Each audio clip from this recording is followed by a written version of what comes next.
to it. My name's Loreen Gilbert, CEO of WealthWise Financial. Thank you to everybody who's joining us today. We really appreciate the time that you spend here, and we know it's going to be time well spent. So first of all, I'm going to make a few announcements, and then we'll move right into our presentation.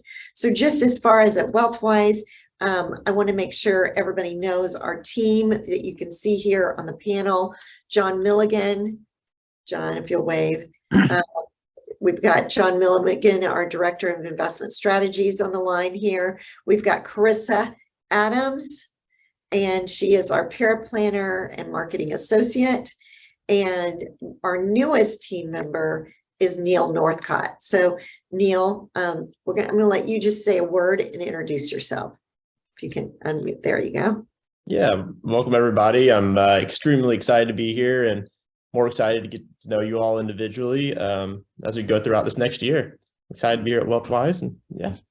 Thank you, Neil. So Neil is a associate financial consultant, and he's going to be helping me help all of you, our clients, and help us service you even better. So we're very happy to have Neil on board with us. And then a few other updates at the end of the year. So obviously it's been a very difficult year this year, both in equity, meaning the stock market, as well as the fixed income, meaning the bond markets.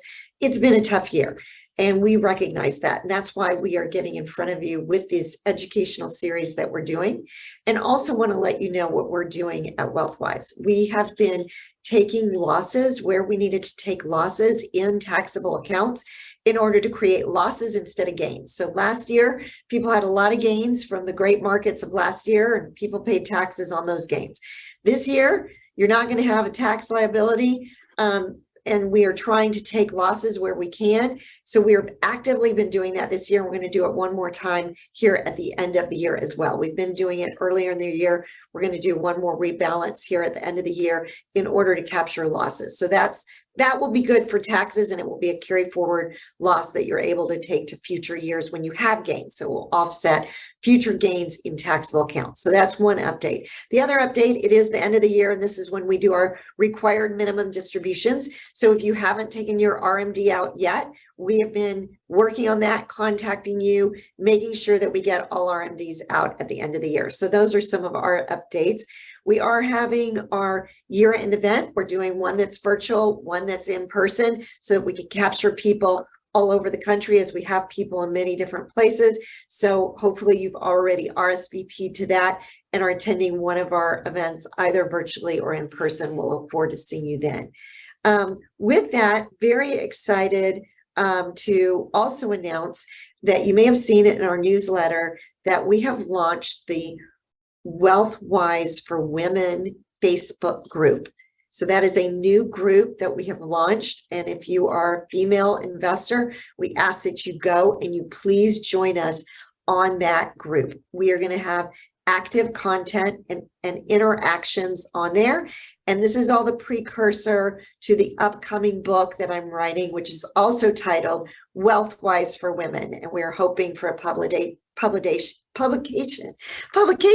date of 2023. So keep tuned on that. That's going to be coming out shortly as well.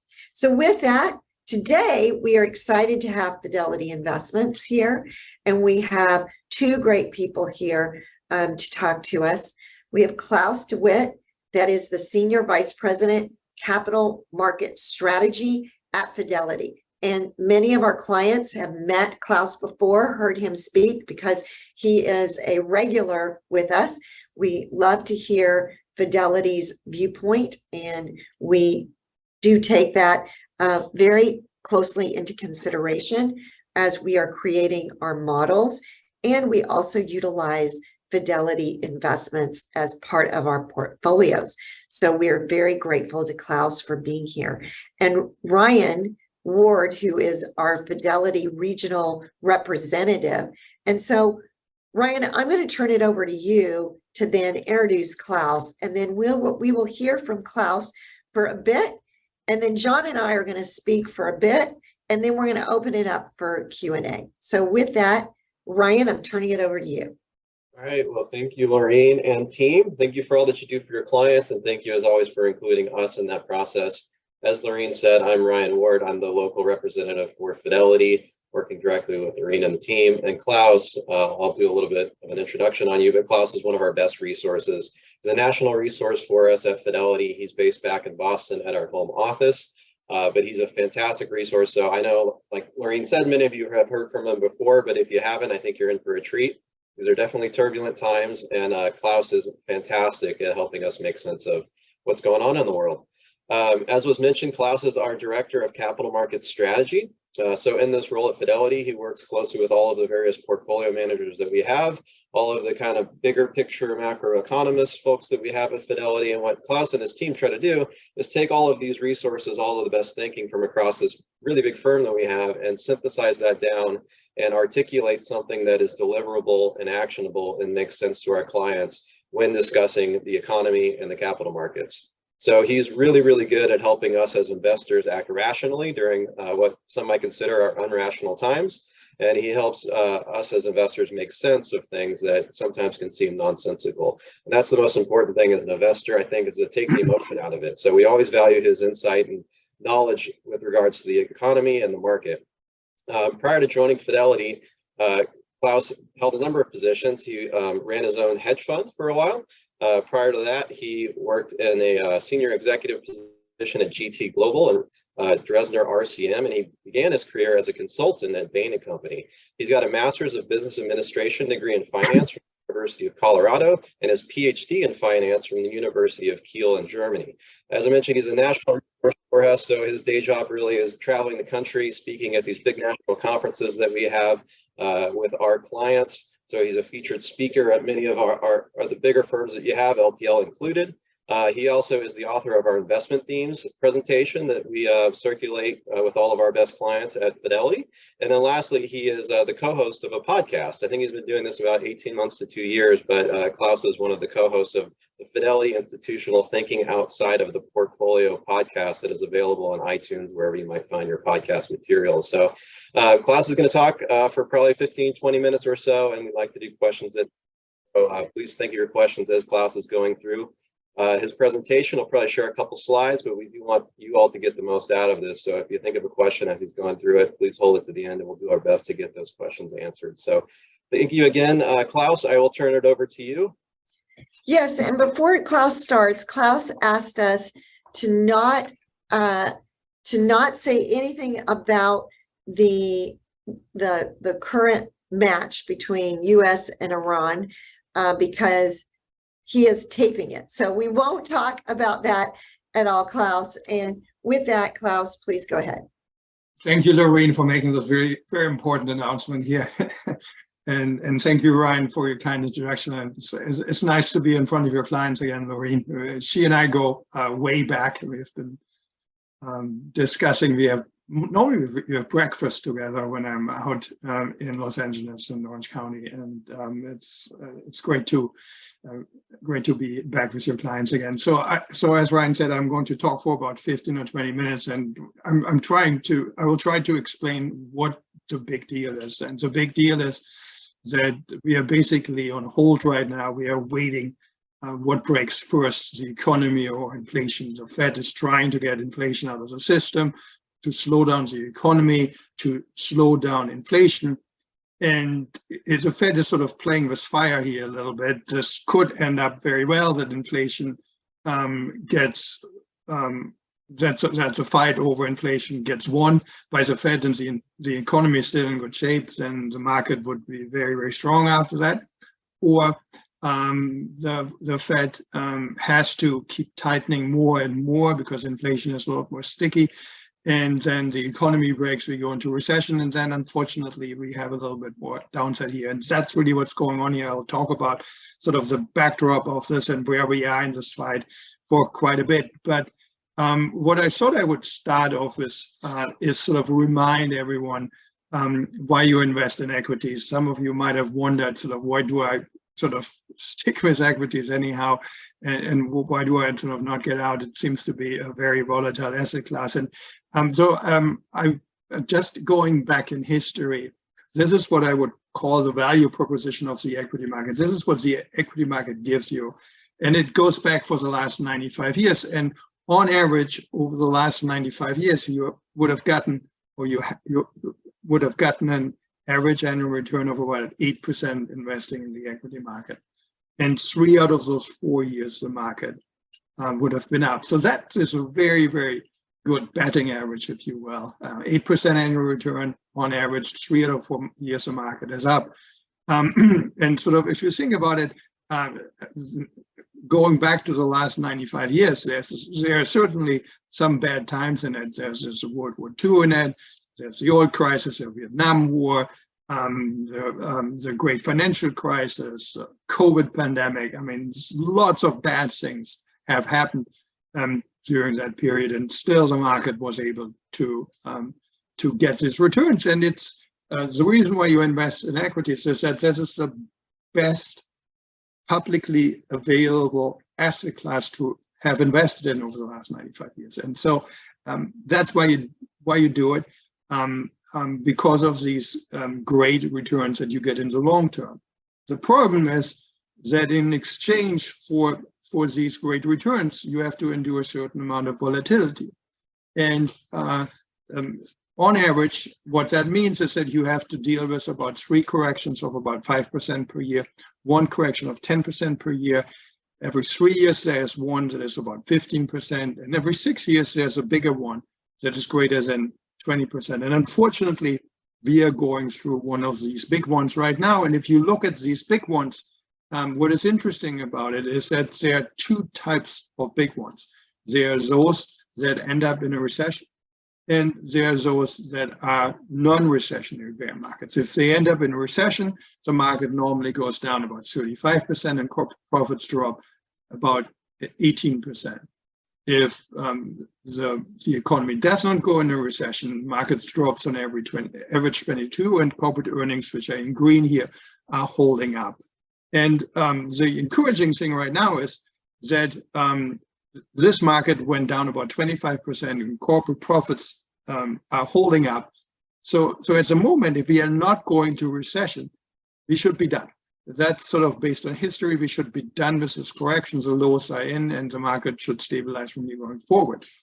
The problem is that the possibility of a recession still exists. And if we go into recession, then, as you can see, there is a little bit more downside from here. And that has to be in the back of our minds, that this is possible that we go into recession. Let's talk briefly about why we even talk about a recession here. And we talk about a recession because inflation get out of control. The inflation rate is on the red line here, and the blue line is the interest rate that the Federal Reserve sets. And what you can see here is that in January of 2021, coming out of COVID, inflation, after been contained for years, and I actually should say decades, around 2%, sort of went out of control, and the Fed for the first 12 months fell asleep and didn't recognize that there was a problem there, and only started to raise rates 12 months after, very belatedly, and had to do it because of this very, very aggressively. And the objective is to slow down the economy, to not put the economy into recession, but to slow down the economy and to get inflation under control. And so they've been raising rates now for almost 12 months, and sort of let's look what they have achieved. This is probably the best indicator on a week-to-week basis of how strong the economy is. These are called initial jobless claims. These are the people who file for unemployment insurance during a specific week. It's a very, very high quality indicator, because you can really count these people. You know exactly how many they are. It's not a sample. It's a hard count, and you can get an indication every Thursday of how strong the economy is. And what you can see here is that jobless claims have still been very much on the low end. That is good news for the labor market, that the labor market is still very, very strong. But that is sort of bad news, if you will, if you wanted to slow down the economy. because the US consumer is really the most important force of the US economy. It's about 70% of GDP. And historically, as long as the consumer has had money, as long as the consumer had a job, the US consumer spent money and the economy was in good shape. So from a job market perspective, the Fed has not had a significant impact in slowing down the economy. And unfortunately, the same is true, if I skip the chart here, the same is true for inflation. Inflation, as I mentioned, got out of control starting in January of 2021. And you can see the two inflation figures that we are looking at is the headline CPI and the core CPI. The core CPI does not include food and energy, and that's the one that the Fed is mostly concerned of because it doesn't feel it can control food prices and energy prices. That number is still very, very high. I believe the good news is it has peaked. The good news is also that we are probably going to be below 6 at the end of the year, and probably by May of next year will be around 4 if everything goes as planned. But at the moment, it's still too high, and at the moment, the Fed has not seen real evidence that inflation is coming down, and because of that, the Fed is likely to raise rates again. And the thinking right now is that the Fed is probably going to raise rates to a level of about 5%. So that's a little bit higher from here. We are around 4 right now, so there's 100 basis points roughly left in raising rates, and that is going to put additional pressure on the economy. And we are still at this sort of race, what I sort of mentioned earlier, or in this waiting period, where we have to wait what breaks first, the economy or recession. The economy or inflation, and I don't think we have a good way of being very, very determined here. I think that outcome is relatively unknown. We should admit that it's unknown. If I would have to put odds on, I would say we probably have 60-65% odds that we are going into recession, and 35 to 40% that we can avoid a recession and engineer a soft landing. So that's sort of the odds here. And because a recession is a little bit more probable than a soft landing here, I just wanted to talk a little bit about recessions and sort of give you the history of sort of recessions, and because sort of the last 2 recessions have been extraordinary, and they are not really the right comparisons. So what you see here is a timeline on the horizontal axis. You have the duration of how long does a recession take on the vertical axis, and the dot sizes, they give you an indication of how much the economy actually shrunk during that period. And what you can see is that the last 2 recessions, and we know this, just sort of thinking back from memory, they're really different. The last one was a COVID-induced one. It was a quick one, but it was a very, very deep recession from a GDP shrinkage perspective, but an extraordinary one that is not likely to repeat itself. We get a pandemic every 100 years, and hopefully we are done with pandemics. So that one is not really one that I would sort of think of is coming if we go into recession. The other one was the great financial crisis in 2008. That was a very long, or relatively long and deep recession as well. It was sort of a deeper financial crisis than we had since the Great Depression. And so that one is extraordinary as well. And I think if we do end up in a recession, what we would get is probably more likely like the 3 here that we had over the last 25 years before that. They lasted about 2 quarters. and the drop in GDP was between negative 0.4 to a negative 2.2. I don't think that is really that scary, perfectly honest. Does it feel that scary? The economy for 2 quarters shrinks by, let's say, 2%. I don't think that will be that detrimental. And so I think that is sort of the right sort of frame of mind here. If we do get a recession, it's probably one that is a little bit on the milder side. The other thing that makes me optimistic that if we should go into recession is that recessions that happen during inflationary times are very, very different from a corporate profitability perspective. These two charts show you how much corporate profits drop during recessions. One on the left during periods of high inflation, and the one on the right, the periods of low inflation. And you can see during the average recession, in the most recent ones, which happened during periods of low inflation, corporate profits dropped about 44%. So a significant drop in corporate profits. That is unfortunate. That is fortunately much milder in periods like we have right now, where we have high inflation, where corporate profits only dropped 15.3%. And that should give us a little bit of encouragement here that even if we go into a recession, the recession is probably relatively short, relatively mild, maybe a drop in activity of about 2%.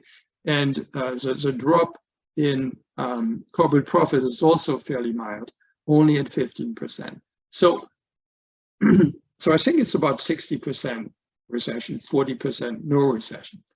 And some of you might probably think to yourself is, so if that we go into recession is actually more likely than not here, why don't I take my money out of the market? Because I know, having sort of seen the previous charts, the ones that I started off with, I'm sorry I'm jumping around here, is that we probably have another 10% downside here if we go into recession. Why don't I just take the money out, let the recession play out, and then I can get back in. And this is a very, very dangerous strategy. And the reason for that is here. This is looking at the last 7 bear markets. And it's what I would like you to pay attention to is the length of recovery in months. This is how long does it take for the market to fully recover everything it has lost. All right, that's a real key sort of factor that we have to consider here. And what you can see here is that in those 7 different bear markets since 1970, 3 of those 7, the recovery was 3 months, 4 months, and 5 months. A really, really short recovery. And all of these recessions that happened in these periods were relatively quick recessions. And so the danger is if you try to be cute here, if you allow me to say that, and say get out, and you miss the first months of recovery, my prediction is you'll miss the other 2 or 3 months as well, because you'll never get back in. The market is going to run away from you, and that is the danger. And that's why it doesn't make sense to get out here. I know it's painful. I feel it myself. It's very, very frustrating and sometimes scary, but it is really important to be disciplined here, because sort of the recoveries coming out of mild recessions are very, very strong. And let me show you something that you probably have seen before, but might be stunning to you. This is looking at the average annual returns that you have gotten from 1995 to 2022. So a period of about 27 years. And if you would have been fully invested during this 27 years, you would have earned 8.7% on average. A pretty good return, right? Here's the problem. And the problem is what happens if you're not invested, if you miss some of the period where the market was really strong.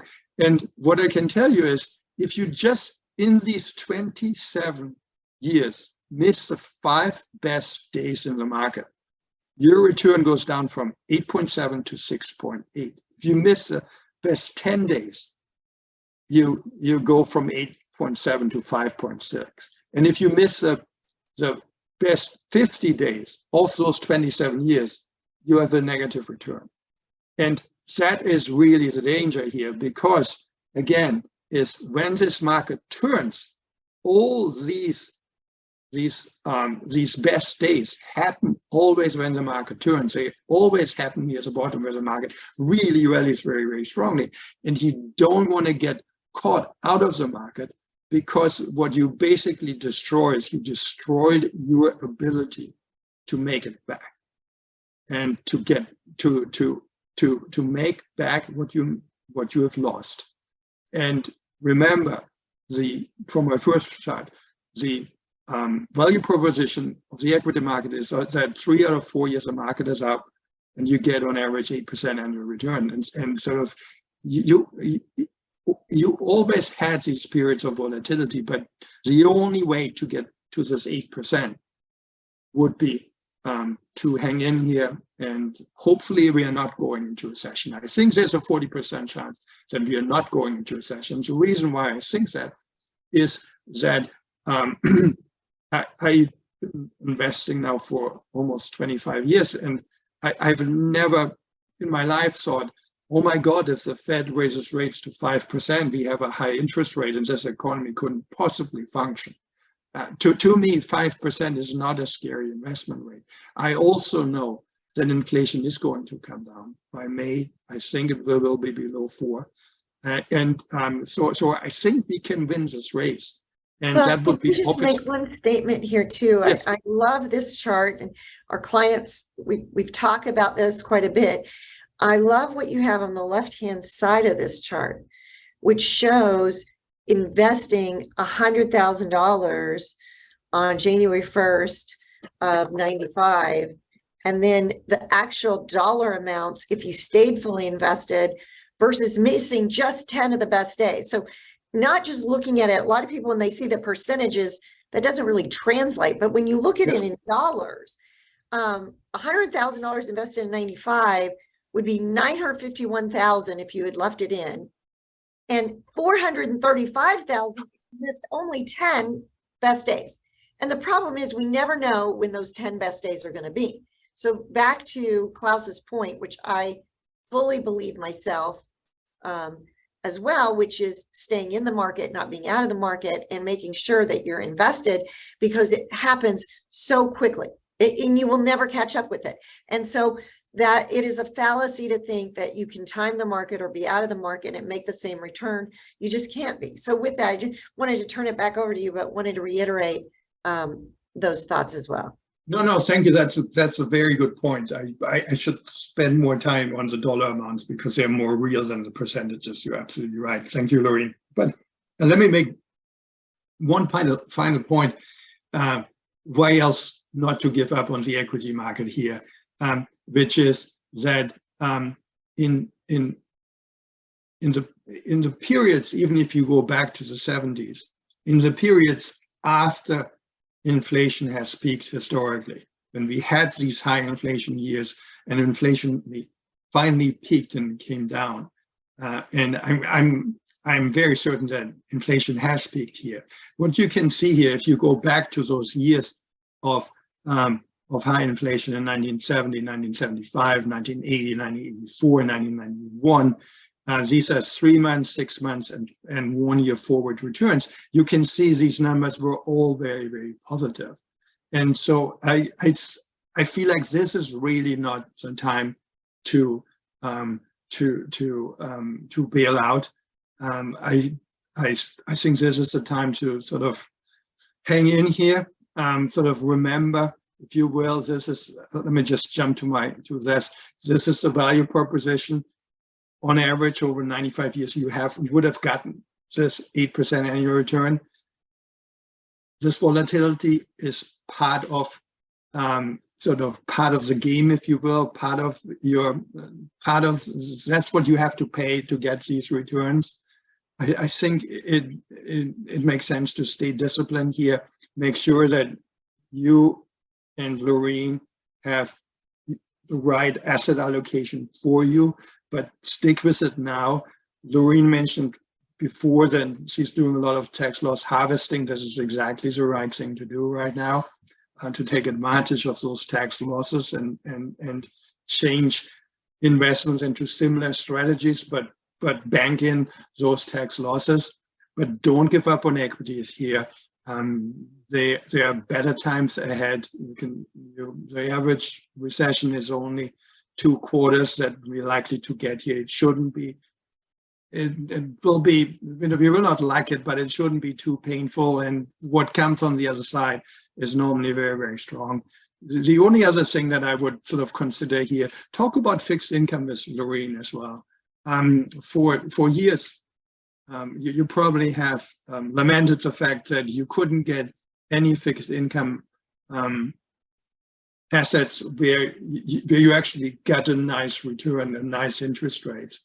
You can get nice interest rates here at this moment in time, and this might be the time not to stay on the short end, but to bank this in for a lot longer, because inflation is going to come down, and you'll be happy in 4 or 5 years from now if you had taken advantage of the possibility of getting higher fixed income assets into your portfolio right now. So this was a lot longer than I thought I would speak. Loreen, I apologize that was longer, but oh no, it was fantastic. And you actually had a slide that I'd like you to put up. Your number 21, I believe it is. Can we go to your presentation and look at 21? I think it was 21. No, not this one. John, what page was it? Was it, wait, the one about inflation? It's the very first appendix one. A very first appendix. This one?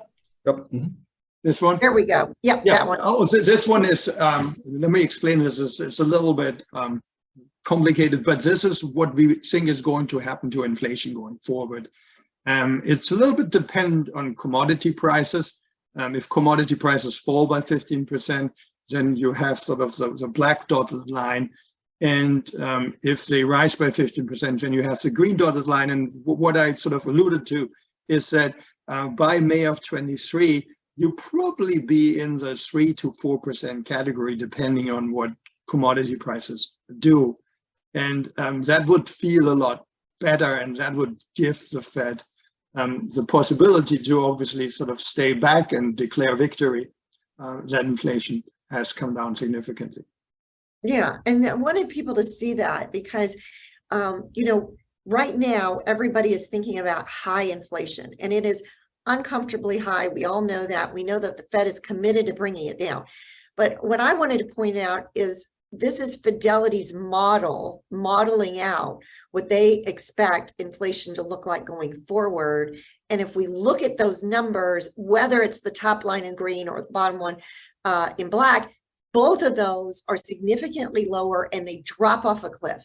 And so, and we agree with this scenario as far as inflation heading downward. So it will come under control and it is going to go down.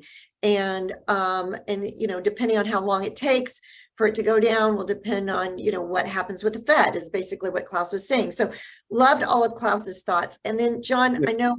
Loreen, can I just mention one more thing? Because yes, some of your clients might wonder themselves, why is inflation going to come down that much? Let me just give you an example. In April of this year, 1 barrel of oil was priced at $120. Now, oil is around $80. So you have this huge drop in oil prices. And if you go back further, remember 2.5 years ago, oil actually traded at negative levels. Remember that when you probably saw the headlines that oil was trading at negative levels. So you had high inflation when oil went from negative to 120.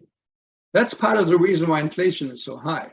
But now inflation sort of inflation peaks with oil peaking, and oil prices come down, and with that, everything is coming down as well. So that's only one ingredient of the inflation, but you can see the same story everywhere else as well. Exactly. Thank you so much. And then, John, I think you're going to share a slide and go over, because just as Claus was starting to talk about fixed income, we also see this opportunity, not only in equity markets, which we do see, but also and especially in fixed income. And so, John, I'm going to let you share your screen with that slide. If you have it absolutely. ready. And then after that, we will open it up for any questions that people might have.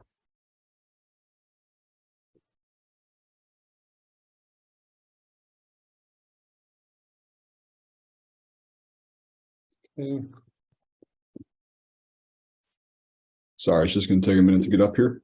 Okay. So just recapping some things that Claus was saying. We do think that the Federal Reserve is going to still raise rates in December, probably by 50 basis points is most likely. Then in January, at the beginning of the year, probably another 25. And then, as he said, it may take another, so it could be another 50 basis point, who knows? But maybe a 25 and a 25, and then looking at really pausing and seeing how the economy takes in all of that, because after each rate increase, it takes a while. There's this lag effect for it to actually impact what's happening in the economy, and that takes a while. So they're wanting to raise rates, but also kind of see how does it assimilate into the economy with that. Do you have that ready, John? Yeah, I'm trying to get it to open up here on this one slide, and then also be able to zoom here to share that particular slide. Claus, any thoughts from, oh, here we go. We'll let John, and we can get other thoughts. Okay, so go ahead, John.